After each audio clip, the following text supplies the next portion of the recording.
क्या योग से हाइट बढ़ सकती है? बिल्कुल बिल्कुल। और जब भी मैं आपको देखता हूँ मैं आपको सोचता हूँ कि आपको ये आसन जरूर बताऊँ। नए नए सवालों का उजागर हो रहे हैं। स्कोप क्या हो सकता है योगा का? हर एक बच्चा चाह रहा है, उत्तराखंड में आता है, ऋषिकेश योग नगरी कहलाती है, हर कोई यहाँ पे योगा कर रहा है, चाहे वो हमारे उत्तराखंड राज्य के हों या फिर किसी बाहरी राज्य के हों, तो भी यहाँ पे आके स्कोप क्या बनता है योगा का? प्रणाम, नमस्कार, मैं अंकित गैरोला। जब भी बोला बेबाक बोला, और आज भी कुछ बोलने आया हूँ। आप देख रहे हैं इस वक्त लोकार्पण। आप सभी को सबसे पहले बरसात की बहुत बहुत बधाई है, क्योंकि हर एक जगह पर गर्मी का कुछ ऐसा कोहराम मच चुका था कि लोग बस यही सोच रहे थे कि यार बस एक बार इंद्रदेव प्रसन्न हो जाए हम पे तो शायद हमारा भला हो जाएगा, और ऐसा हुआ भी। मगर फिर से वही दौर वापस आ गया। 45 डिग्री से हम 29 तक तो पहुँचे थे, मगर आज फिर से देहरादून और ऋषिकेश की बात करें तो लगभग 40 से 42 डिग्री अभी इस वक्त चल रहा है। और मेरे साथ एक ऐसे शख्सियत मौजूद हैं जिनका नाम भी अंकित ही है, और सर से मतलब ऐसा कॉन्फिडेंस बहुत बार हो चुका है मेरे साथ। पर सर से मिलना मुझे कल था योगा डे पे, मगर थोड़ा बिजी थे अपने योगा में कहीं, और आज भी मैं आपको इसलिए मिला पा रहा हूँ। बहुत thank you so much sir, आपने टाइम दिया मुझे। कैसे हैं पहले आप बताइए? मैं बिल्कुल बढ़िया हूँ सर आपका नाम पहले मुझे। मेरा नाम अंकित है और ऋषिकेश से ही हूँ, आपके पड़ोसी हूँ सर। साहब बगल में रहते हैं आपके। सर हमारे साथ मौजूद हैं, सर से बात करते हैं। पिछले 8 साल से आप लगातार योगा के एक गुरु बने हुए हैं सर, और उससे पहले आपने बताया मैं 10 साल से यहाँ पे हूँ। पर सर क्या है योगा? क्या है योगा की परिभाषा? पहले तो नमस्कार, आप लोगों को योग दिवस की हार्दिक शुभकामनाएं, और सभी योग करते रहें, स्वस्थ रहें। देखो, योग की कई परिभाषा है। योग का सिंपल सा अर्थ है, जो बहुत आसान तरीके से कहूँगा तो योग का अर्थ है जोड़ना। आपकी आत्मा का परमात्मा से मिलन को योग कहा जाता है। लेकिन पतंजलि योग सूत्र कहते हैं कि योगा चित्ति वृत्ति निरोधा, मतलब जो आपकी चित्त है, जो आपका मन है, उसकी उलझनों को शांत करना, सुलझाना को ही योग कहते हैं। बड़ा ही मतलब इतने आसान शब्दों में उन्होंने हमें बताया है कि अपने मन के उलझनों को शांत करना ही योगा है। अब बात करते हैं कि क्या करें ऐसा कि गर्मी से बच पाएँ हम। तो सर आज का हमारा मुख्य टॉपिक इसी चीज़ पे रहेगा, बात इसी चीज़ पे करेंगे कि जिस तरीके आपको पता ही है कि हर एक जगह पे ऐसा पूरे उत्तराखंड का कोई एक क्षेत्र नहीं है जहाँ पे गर्मी का कोहराम नहीं है। तो योगा से ही होगा जो डायलॉग चलता है या फिर जो नारा है, कैसे होगा? योगा में हमें किस तरीके से गर्मी हमें बचा सकती है? पहले तो आप लोग ढीले कपड़े पहनिए, और ध्यान रहे आप लोग अपना हाइड्रेट रहें, मतलब पानी रोज पिएं और ज़्यादा पिएं, क्योंकि आप पसीना बहुत निकाल रहे हैं आजकल। तो पानी ज़्यादा पिएं, और आप प्राणायाम से स्टार्ट कर सकते हैं, जिसमें आप शीतली और शीतकारी प्राणायाम पे ज़्यादा ध्यान दें। शीतली और शीतकारी प्राणायाम आपके मन को ठंडा रखता है। दूसरी चीज़ है, आप जो आसन करते हैं उसमें आप सेतुबंध आसन, जो ब्रिज पोज है, उसे जोड़ें। भुजंग आसन जोड़ सकते हैं आप, बालासन जोड़ सकते हैं आप, पश्चिम उत्तान आसन जोड़ सकते हैं, उत्तान आसन जोड़ सकते हैं। ये सभी आसन आपको अंदर से ठंडा करते हैं, गर्मी पैदा नहीं करते। लेकिन ध्यान रहे समय सुबह का या शाम का ही हो, जिस टाइम पे हवा ठंडी चल रही है। तो सर आपने तो आसन तो आपने गिना दिए, मगर ये शायद ये आसन उन लोगों के लिए ज़्यादा सही होगा जो जिनको पहले से योगा पता है कि हाँ योगा ऐसे करा जाता है, या फिर बिगिनर्स जो होंगे जो पहली बार हमारी अगर वीडियो देखेंगे उनको लगता है कि भाई मुझे इसका इस्तेमाल करना चाहिए, तो उनके लिए ऐसी कौन सी गाइडलाइंस है भाई कि अगर मैं करूँ, मैं तो पहली बार करूँगा जो आप बोल रहे हैं, तो मेरे लिए क्या गाइडलाइंस होंगी कि मुझे किस तरीके का ध्यान रखना चाहिए?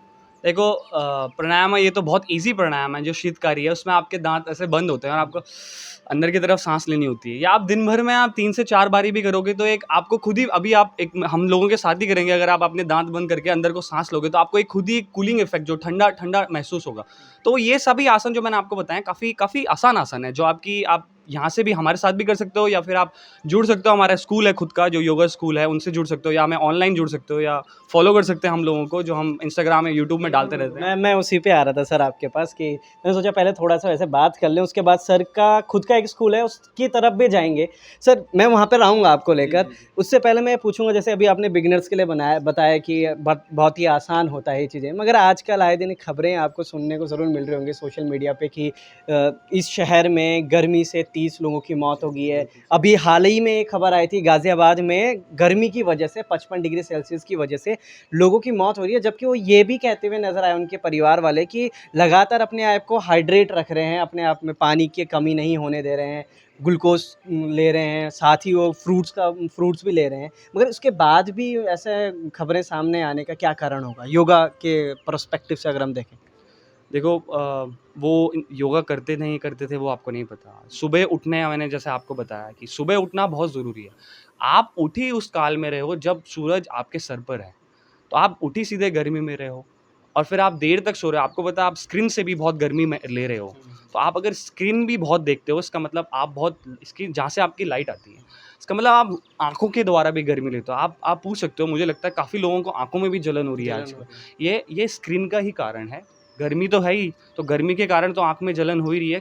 काफ़ी लोग स्क्रीन से भी पीड़ित हैं, तो फ़ोन का कम इस्तेमाल कीजिए और पानी तो जैसे आपने बोला अगर ग्लूकोज़ और पानी पी रहे हो तो उसमें बुराई नहीं है, वो अच्छी बात है।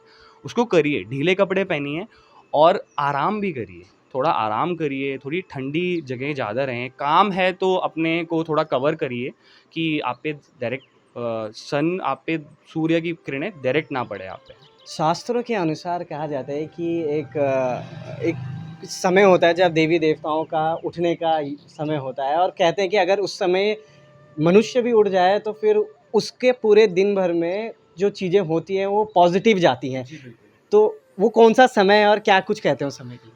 जी, उस समय को ब्रह्म मुहूर्त कहा जाता है, जो कि 1.5 घंटे सूर्य उदय से 1.5 घंटे पहले आपका ब्रह्म मुहूर्त शुरू हो जाता है।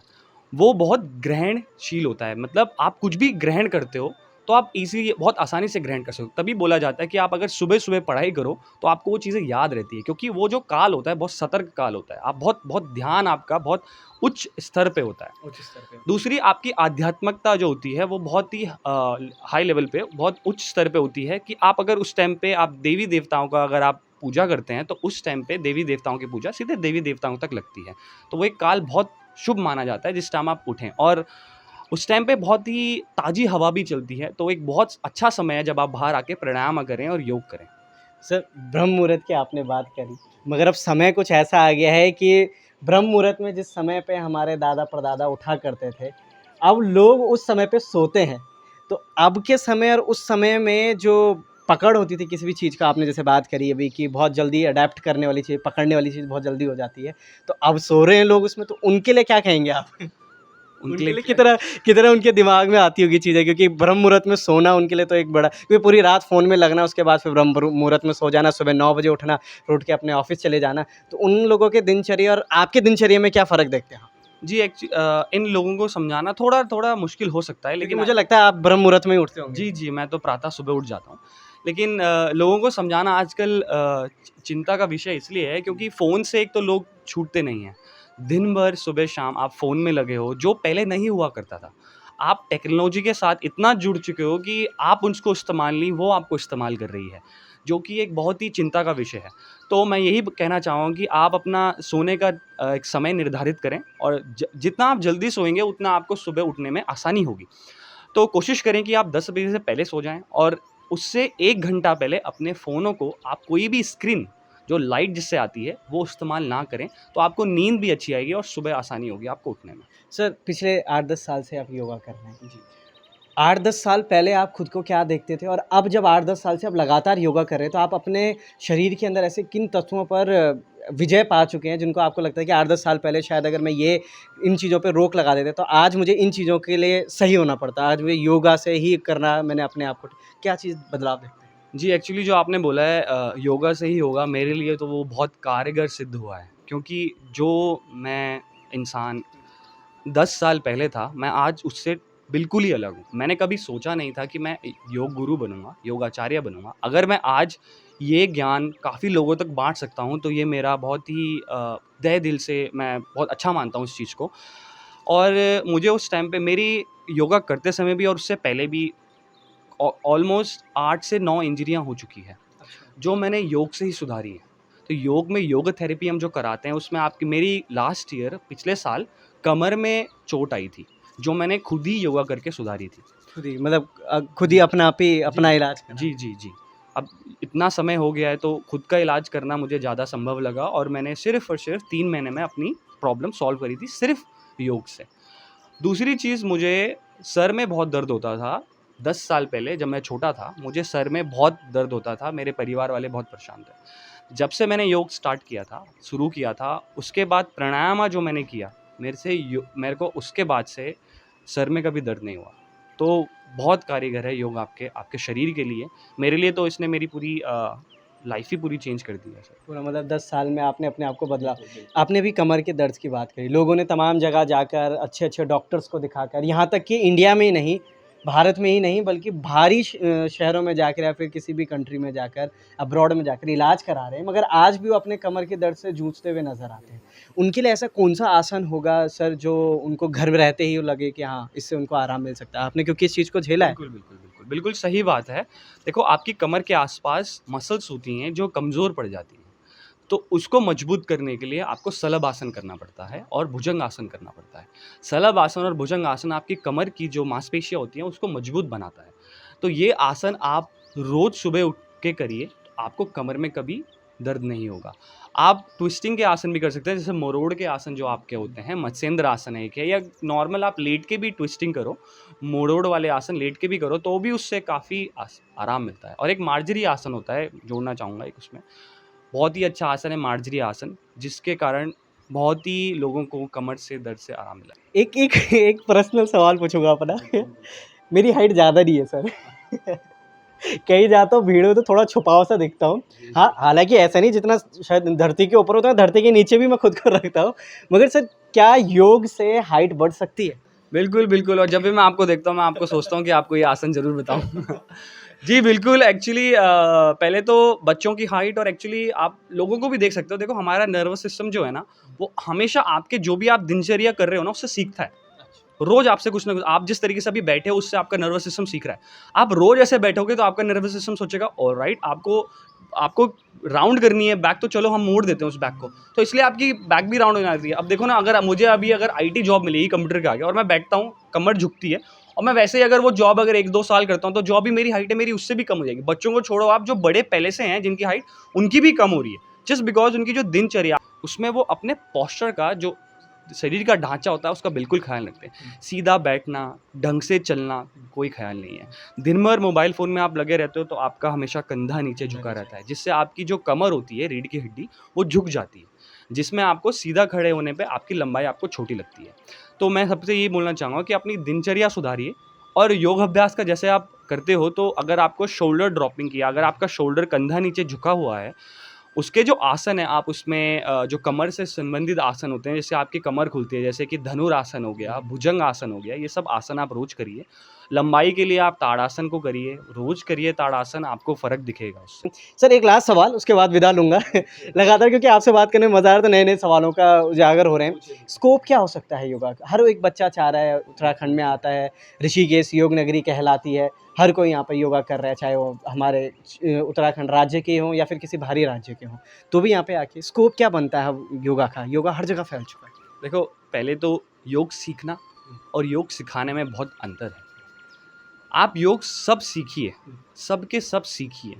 हाँ, उनमें से आपको अगर लगता है कि हाँ, मैं शिक्षक बनना चाहता हूँ, तो बहुत ही अच्छा स्कोप है। बहुत अच्छा स्कोप है। आप एनटीए एनटीए का पेपर होता है नेट का, आप वो क्वालिफ़ाई करके पीएचडी भी कर सकते हैं, जिसमें आप योग अध्यापक बन सकते हैं, प्रोफ़ेसर बन सकते हैं। दूसरी चीज़, विदेशों में योग शिक्षकों की बहुत आवश्यकता है, और जो कि ऋषिकेश से काफ़ी लोग लेके जाते हैं, काफ़ी पर टीचर्स लेके। बाहरी तो आ रहे हैं, यहाँ पे सीख रहे हैं, तो फिर जब बाहर जाएँगे, अपने जगह के अगर टीचर रखते हैं, तो उनको बड़ी ही आसानी होगी अपने स्टूडेंट्स को समझाने में, क्योंकि लैंग्वेज बैरियर कहीं न कहीं रुक जाता है। तो अगर आप कह रहे हैं कि भाई बाहरी जगह लोगों को है, तो बाहर से भी तो यहाँ पे लोग सीख के आ रहे हैं, फिर बाहर जा रहे हैं, तो फिर बाहर कैसे इसको बढ़ चुका है? बिल्कुल सही बोला आपने। पर असल की नकल होती है। देखो, यहाँ से जो सीख के जाते हैं, 1 महीना काफ़ी नहीं है सीखने के लिए और वहाँ सिखाने के लिए। जो यहाँ योगी तप कर रहे हैं इतने वर्षों से, उनको जो योगा आता है वो बिल्कुल अलग है। वो जब बाहर जाके सिखाते हैं तो लोगों के चेहरे एकदम अचंभित हो जाते हैं कि क्या योगा करता है। तो ये बिल्कुल अलग ही है, जो यहाँ के योगा टीचर्स, जो योग गुरुज़ हैं ऋषिकेश के, वो बिल्कुल अलग हैं। दूसरी चीज़, योग हमारी संस्कृति से जुड़ा है, भारत की संस्कृति से जुड़ा है, तो यहाँ आप जितना भी सीखो उतना कम है। आप जितना इसके अंदर भीतर घुसोगे, आपको पता चलेगा कि ये तो बहुत बड़ी एक एक तालाब है, कि जितना सीखूँ उतना कम है मेरे लिए। पर ऋषिकेश के लोगों को ये बहुत अच्छा लगता है, तो वो सीखते रहते हैं। तो मैं काफ़ी लोगों को चाहूँगा कि जो यहाँ आना चाहें, सीखना चाहें, बिल्कुल आप सीखिए। और सिखाइए, आप बाहर सिखाइए, आप भारत में सिखाइए, हर जगह योग अब आने वाले टाइम पे बहुत ही उच्च स्तरों पे जाने वाला है, क्योंकि मुझे लगता है सबको अपने स्वास्थ्य का ख्याल रखना चाहिए, जिसके लिए योग बहुत अनिवार्य हो सकता है। अब आते हैं आपके स्कूल है, स्कूल आपने ओपन किया तो कितने सालों से अभी आप योगा में हैं? जी, एक्चुअली मुझे तो ऑलमोस्ट 10 साल हो चुके हैं अब, मुझे 9 साढ़े 9 साल हो चुके हैं योगा में, और मैं खुद योगा टीचर 8 सालों से हूँ, जो मैं 8 सालों से पढ़ा रहा हूँ। तो काफ़ी टाइम बाद ऐसा फ़ील हुआ कि अभी कुछ ऐसा होना चाहिए कि काफ़ी लोग पूछते हैं आप ऋषिकेश में हो, कहाँ से हो, क्या करवाते हो? तो ऋषिकेश में हमने एक सेंटर खोला है, योगा सेंटर, जो सेज हाउस योगा नाम से है, सेज हाउस योगा नाम से। उसमें हम रिट्रीट्स करवाते हैं, योगा के कोर्सेज़ करवाते हैं, जिनको टीचर बनना है उसके योगा के कोर्सेज़ होते हैं। साथ ही साथ जैसे किसी को इश्यूज़ होता है, जैसा आपने बताया पेन या कोई भी तरीके का पेन, तो भी हमारे पास उस सेंटर में आता है, तो हम उसको भी सॉल्व करने की कोशिश करते हैं। ऑनलाइन भी अवेलेबल है हमारे पास क्लासेस, योग थेरेपी की भी अवेलेबल है, अगर किसी को कहीं भी पेन है तो उसके लिए स्पेशल क्लासेस अरेंज की जाती है। हाँ जी, और हमारे पास कोर्सेज़ तो हैं ही ऑफलाइन, आप कभी भी ऋषिकेश आइए, आप मुझे फ़ोन कर दीजिए या मैसेज डाल दीजिएगा सेज हाउस में, बिल्कुल आपको रिवर्ट बैक मिल जाएगा, और आप हमारे सेंटर में कभी भी आ सकते हैं, आपको देखना क्लासेस होती हैं, रोज़ होती हैं हमारे यहाँ। रोज़ क्लासेस कितने टीचर्स के? हमारे पास देखो मोस्टली 7 to 8 टीचर्स हैं, जो डिफरेंट सब्जेक्ट पढ़ाते हैं। तो ऐसे नहीं, देखो मैं ये बोलना चाहूँगा एक और चीज़ कि योगा सिर्फ मैट में नहीं होता है, योगा सिर्फ आसन नहीं है। योग को पतंजलि ने तो 8 लिम्स में डिवाइड किया, 8 अष्टांग योग बताया उन्होंने, अष्ट तरीके के योग, यम नियम के हिसाब से पूरे 8 योग बताए उन्होंने। तो सिर्फ आसन योग नहीं है, आपका धारणा, ध्यान, समाधि, जो लास्ट की स्टेजेस होती है, वहाँ तक हमें पहुँचना है। तो सब चीज़ की क्लासेस हमारे यहाँ होती है, मेडिटेशन की क्लास, ध्यान की क्लास मिलेगी आपको, हम वो भी पढ़ाते हैं अपने सेंटर में, और साथ बाय साथ आपको एनाटॉमी से बताया जाता है कि कैसे एनाटॉमी होती है, कैसे बॉडी काम करती है आसन्स में। तो आसन एक छोटा सा पार्ट है उसका। चलिए, बहुत-बहुत धन्यवाद सर। हालाँकि कोविड ने हमें ऑनलाइन मोड पे तो हमें ढकेल ही दिया, मगर उसका सही तरीके से इस्तेमाल करना भी हमें सीखना पड़ेगा, और सही तरीके से इस्तेमाल करना, जैसे सर ने अभी बताया कि हाँ, मैं हालाँकि वहाँ फ़िज़िकल प्रेज़ेंट नहीं हूँ, मगर ऑफ़लाइन ऑनलाइन में अगर कोई मेरे से ठीक से समझता है और एक अच्छे सक्षम कोई शिक्षक हो, उससे सीखता है, तो फिर अच्छे से हो सकता है। नीचे दिए गए कुछ ये नंबर हैं, सर के नंबर हैं, आप कॉन्टैक्ट कर सकते हैं ऑफ़लाइन, ऑनलाइन बोथ क्लासेस के लिए सर। और साथ में आप सहज जो आपका सेज हाउस योगा है, स्कूल है, सेज मतलब ऋषि होता है, तो अब सेज मतलब ऋषि होता है, तो हमने उस नाम पे रखा है सेज हाउस, ऋषियों का घर। ऋषियों का घर, तो वो भी आपको साइड में एक फ़ोटो दिख रहा होगा। अगर आपको नहीं है तो लोकेशन वगैरह सब, इंस्टाग्राम आईडी, फ़ेसबुक आईडी सब आपको मिलेगा नीचे दिए गए उस पे। और बने रहिएगा लोकार्पण के साथ। बहुत-बहुत धन्यवाद। योग कीजिए, स्वस्थ रहिए। धन्यवाद।